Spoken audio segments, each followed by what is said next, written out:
মেক্সিকোর Felipe Angeles আন্তর্জাতিক বিমানবন্দরে যাত্রীদের অভ্যর্থনায় এখন শুধু নিরাপত্তা কর্মী নয়, আছে একদল কুকুর। French bulldog Mammoth, dachshund Delta, Samoyed Marshal আর ল্যাব্রাডর টাচো, এই 4টি কুকুর এখন বিমানবন্দরের স্ট্রেস রিলিফ টিমের সদস্য হিসেবে কাজ করছে। গত বছরের নভেম্বর মাসে ন্যাশনাল গার্ডের সহযোগিতায় এই কর্মসূচি চালু করে বিমানবন্দর কর্তৃপক্ষ। উদ্দেশ্য ভ্রমণকালীন মানসিক চাপ ও উদ্বেগে ভোগা যাত্রীদের স্বস্তি দেয়া।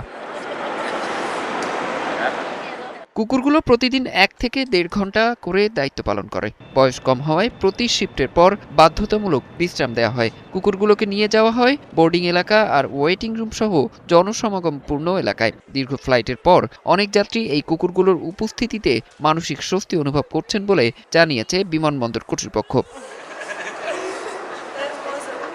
এদিকে বিমানবন্দরের কর্মীদের সঙ্গেও গড়ে উঠেছে কুকুরগুলোর গভীর বন্ধন। অনেকেই এখন তাদের শুধু ডিউটির অংশ নয়, বরং টিমের অপরিহার্য সদস্য হিসেবে দেখছেন।